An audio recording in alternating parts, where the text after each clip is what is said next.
안녕하세요. 존 버나드입니다. 삼성전자랑 하이닉스가 지금 하락한 가운데 미국도 지금 반도체 종목이 하락을 했잖아요. 그런데 중국의 지금 반도체는요 상승을 했습니다. 특히나 차이나 반도체, 타이거 차이나 반도체 팩셋이라고 해서 거의 예전부터 유일하게 이 중국 반도체에 투자하는 ETF거든요. 그래서 지금 보시면 이렇게 지금 바닥을 찍고 계속 미친 듯이 상승을 하고 있습니다. 지금 이렇게 쭉 4,000원대 바닥을 찍고 지금 16,000원대까지 왔고요. 지금 상승이 가팔라요. 지금 6.16%나 이렇게 또 폭등을 했거든요. 그래서 저는 이거 미리 이렇게 말씀드렸습니다. 괜찮다고 예전부터 말씀드렸는데 계속 잘 가고 있고 과창판도 잘 가고 있죠. 과창판도 지금 계속 잘 가는 지금 모습이고요. 그다음에 차이나 테크 탑 10 이것도 잘 가네요. 이것도 리밸런싱 하면서 종목들이 좋아지다 보니까 계속 이제 다시 또 주가가 잘 나가고 있다 이렇게 볼 수가 있습니다. 그래서 이런 식으로 지금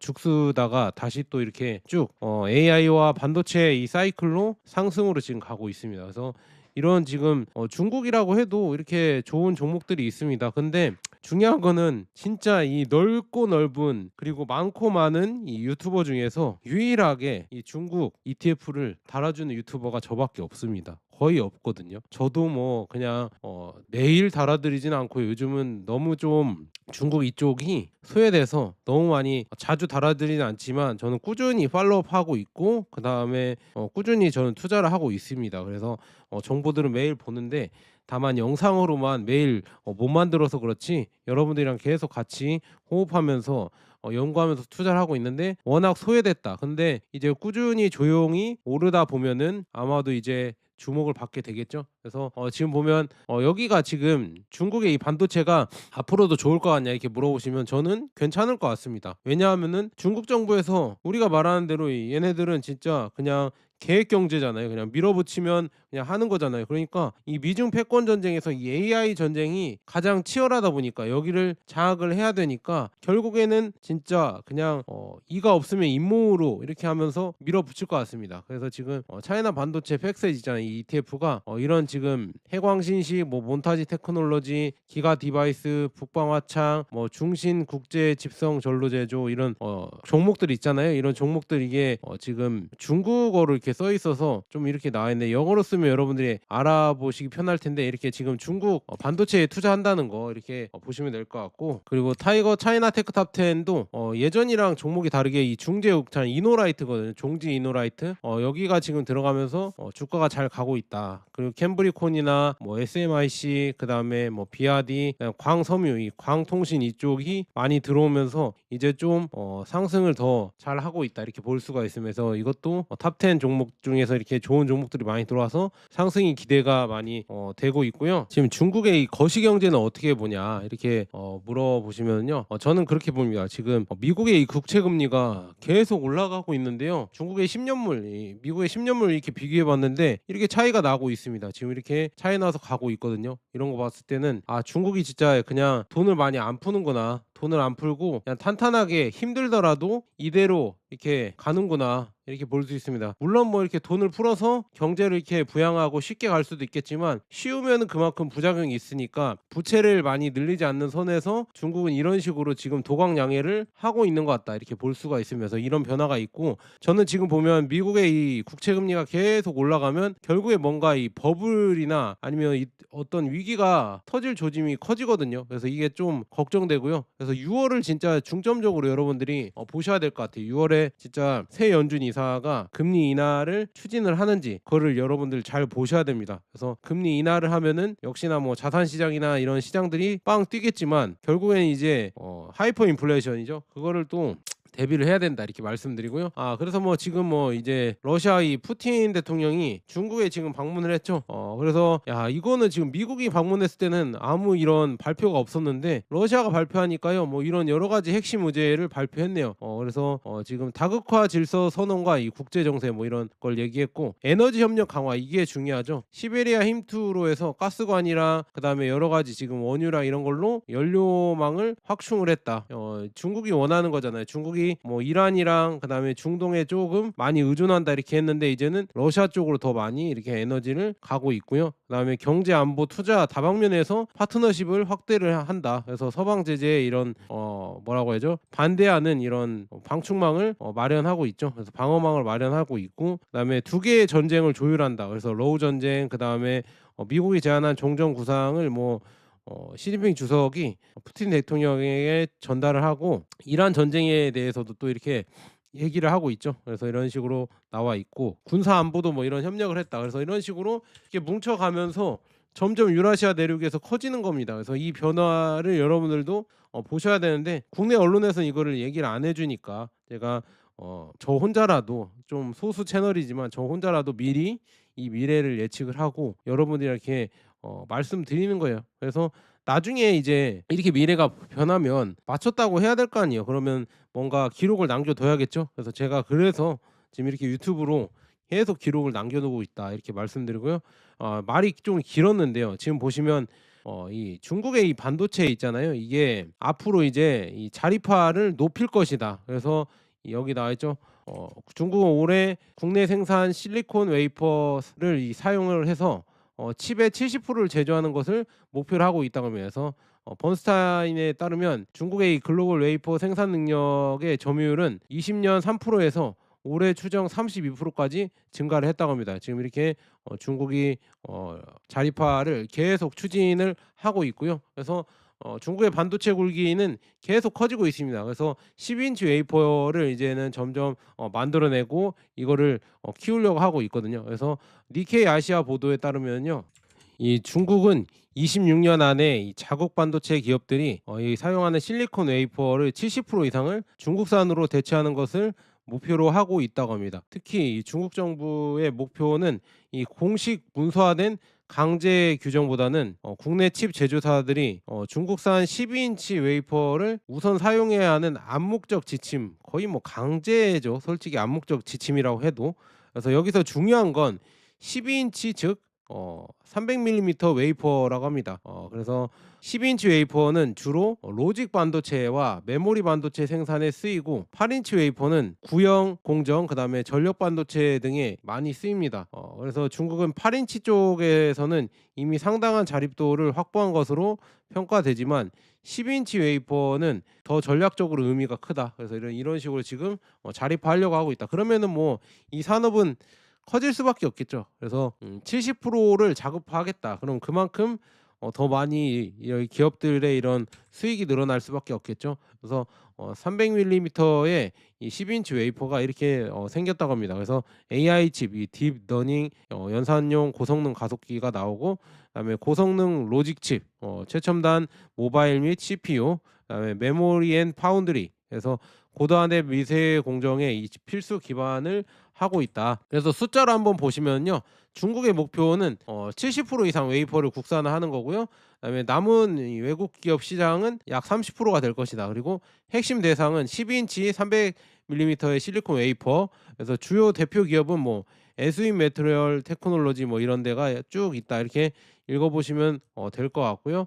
그래서 에스윈의 목표는 26년 월 120만 장의 생산 능력을 갖추는 거다. 그래서 중국 내 커버는 12인치 웨이퍼의 수요의 약 40%를 커버할 것이고 그다음에 글로벌 점유율 있잖아요. 중국 업체 지금 20년에 3%에서 25년에 28%, 26년에 32%를 전망하고 있습니다. 그리고 글로벌 웨이퍼 출하 전망은 26년 전년 대비 13%이 증가 전망을 하고 있다. 이렇게 볼 수가 있고요. 그래서 SW는 26년까지 월 120만 장의 생산 능력을 확보해 중국의 12인치 웨이퍼 수요의 약 40%를 충족할 수 있다고 밝혔고 글로벌 점유율도 10%를 넘길 것으로 예상됩니다.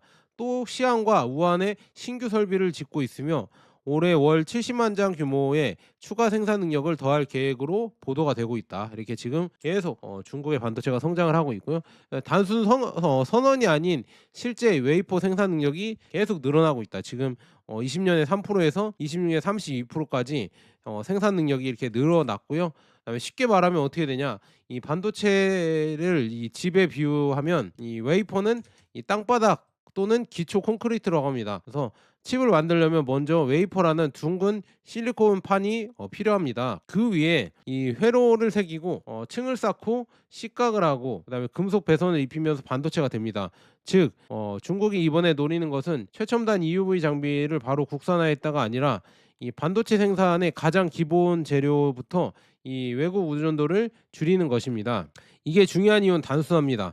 이게 뭐냐? 이 반도체 공장은 장비만 있어도 안 되고 소재만 있어도 안 됩니다. 그런데 웨이퍼 같은 기본 소재로 소재를 이 국산으로 안정적으로 공급할 수 있으면 중국 파운드리와 이 메모리 업체들이 장기적으로 국산 장비, 국산 소재, 국산 설계, 국산 패키징을 묶는 폐쇄형 생태계를 만들 수 있다. 이렇게 해서 그래서 개발을 하고 있다고 하거든요. 그래서 반도체 생태계의 가장 깊은 기저부에 내려가는 국산화 압력, 그러니까 웨이퍼를 하면은 위에 이렇게 쭉 올라가면서 가장 기초가 되는 게 웨이퍼다 이렇게 볼 수가 있네요. 위에는 뭐 파운드리랑 패키징이 있는데 이렇게 웨이퍼가 기본이 된다 이렇게 볼 수 있고요. 이건 지금 중국 반도체의 이 자립의 이 바닥공사다. 그러니까 이번 보도에 따르면 이 중국이 반도체 자립을 한 번에 끝내는 뉴스가 아닙니다. 하지만 이 자립 생태계 이 기초 있잖아요. 하단부를 빠르게 국산화를 시켜서 이렇게 간다. 그래서 중국이 이미 장비 쪽에서도 이 비슷한 흐름으로 만들고 있습니다. 그래서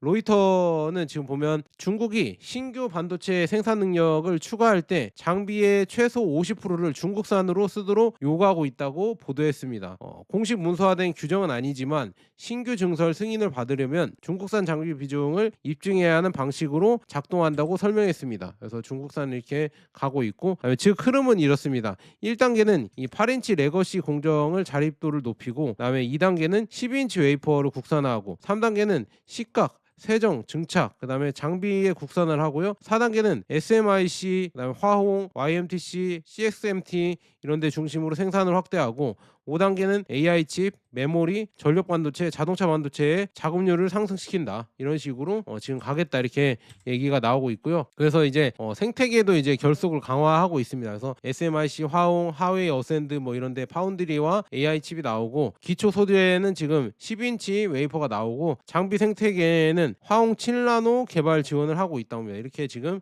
단순한 벤더 관계가 아닌 설계 파운드리 장비 소재로 이어지는 이런 생존 목적의 수직 계열화다 이렇게 얘기가 나오고 있고요. 그래서 여기서 이제 가장 큰 수혜자가 누구냐? 그거는 중국 웨이퍼 업체가 될 것이다. 그래서 가장 직접적인 수혜자는 에스윈 메터럴즈 테크놀로지라고 합니다. 그래서 이미 뭐 시안에 이렇게 있고, 여기에서 이제 엄청난 혜택을 받을 것 같고요. 그다음에 이제 중국의 파운드리 업체, 우리가 잘 아는 SMIC와 화홍 같은 이런 중국 파운드리도 수혜를 받을 수 있다고 합니다. 그래서 공급망 안전성이 올라가면 장기적으로 원가 조달 정책 지원 측면에서 유리해지기 때문이다. 그래서 로이터에 따르면 SMIC는 글로벌 AI 수요 때문에 해외 파운드리 생산 능력이 빡빡해지면서 일부 해외 고객 주문도 중국으로 돌아오고 있다고 밝혔고, 26년 1분기에 12인치 환상 기준 9,000장 규모의 생산 능력을 추가했습니다. 또 중국 파운드리의 22에서 40나노 레거시 공정 글로벌 생산 능력 점유율은 2025년 32%에서 26년 37%,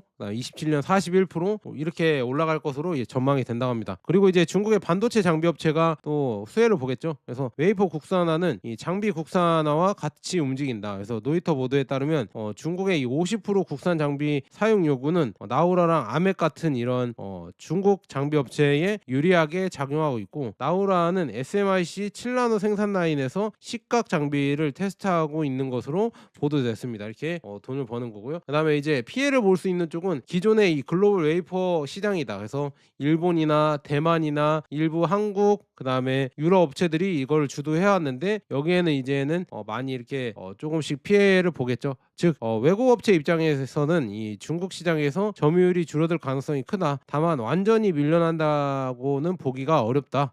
그래서 니케이 보도에서도 이 중국의 일부 첨단 반도체 생산에는 여전히 외국 선도업체의 이 웨이퍼 지원이 필요하다고 이렇게 언급하고 있다고 합니다. 정리하자면 이렇습니다. 자, 레거시 성숙 공정은 이 중국산 웨이퍼 대체 속도를 빠르게 하고요. 그다음에 7나노, 5나노급의 첨단 공정은 아직 외국산 고품질 웨이퍼 장비 의존도가 존재하고, 그다음에 장기 방향은 중국산 비중이 상승이 되고, 단기 현실은 품질, 수율, 검증 문제가 남아있다. 하지만 중국산 비중이 늘어날수록 차이나 반도체는 더 많이 이렇게 올라갈 수밖에 없겠죠. 그리고 반도체 관련 이런 기업들의 실적도 늘어날 수밖에 없겠죠. 그래서 이걸 지금 중국의 AI 반도체에 완전히 자립했다고 보면 또 안 됩니다. 왜냐하면 웨이퍼 국산화는 반도체 자립의 중요한 조건이지만 충분 조건은 아니다. 그래서 최첨단 AI 칩을 만들려면 고품질 웨이퍼뿐만 아니라 EUV, DUV 노광 장비가 필요하고요. 시각 증착 계측 장비, 그다음에 포토 레지스트, EDA 소프트웨어, HBM, 첨단 패키징 이런 수율 관리가 모두 필요합니다. 그래서 로이터에 따르면 SMIC는 중국 내에 7나노 생산이 가능한 핵심 업체이지만 미국 수출 통제로 인해서 지금 7나노 확장에는 여전히 제약이 있다, 이렇게 병목 현상이 있다, 이렇게 볼 수가 있고요. 또 화홍도 지금 7나노 공정 준비 중인 것으로 보도됐지만 초기 생산 능력이 연말까지 월 수천 장 수준으로 언급됐고 제조 효율이나 이 주요 장비 공급망은 명확히 확인되지 않았습니다. 그래서 정확한 해석은 이거다. 중국이 첨단 AI 칩을 완전히 자립했다가 아니라 이 중국이 반도체 소재 장비 파운드리의 중국산 생태계를 빠르게 닫아가고 있다, 이렇게 보시면 될 것 같다고 하면서 이런 식으로 지금 계속 국산으로 계속 가고 있다. 그래서 국산화율 70%라는 숫자에 함정이 있다. 양적 비중이 70%지 첨단 수율이 이렇게 갖춰진 건 아직 아니기 때문에 이건 좀 더 여러분들이 보셔야 되고요. 첨단 공정에서 웨이퍼는 이 물리적 한계를 결정짓는 절대적 병목이다. 그래서 이게 여기서 이제 수율을 더 높이고 성능을 높여야 되는데 그게 지금 중국의 관건이고요. 그럼에도 불구하고 이제는 저부가가치에서 첨단으로 점점 이제 중국이 넘어가고 있죠. 그래서 이 단계에서 넘어가면 이제 더 좋아질 거니까 저는 중국 반도체가 더 좋아질 거라고 이렇게 좀 긍정적으로 보고 있거든요. 그래서 저는 투자를 하고 있는 거고요. 그래서 이런 식으로 지금 분석해 보면 단기 테마뷰는 뭐 각자 뭐 개별주가 있겠고요. 근데 장기적인 구조로 봤을 때는 지금 이 중국의 반도체는 무조건 갈 수밖에 없지 않을까. 왜냐, 이 패권 전쟁에서 무조건 필요하기 때문에 이거는 뭐 돈이 되냐 안 되냐가 문제가 아니라 무조건 생존이냐 아니냐 이 문제이기 때문에 무조건 이거는 갖고 갈 것 같다, 이렇게 말씀드립니다. 그래서 종합적으로 봤을 때는 생존을 위한 자립화에 심도 한강이 나올 것이다. 그래서 표면은 이제 설계 파운드리가 자립하고 그래서 7나노를 만들 수 있을까, 그다음에 이제 장비 소재의 자립, 그다음에 마지막에는 웨이퍼 원재료의 자립, 이렇게 쭉 가고 있다, 이렇게 볼 수가 있으면서 이런 식으로 꾸준히 중국이 이렇게 개발하고 있으면서 중국 반도체 독립 전쟁은 화려한 첨단 기술의 전 시장을 넘어 생존을 위한 가장 무겁고 깊은 밑바닥 인프라 구축 단계로 완전히 진입을 했다.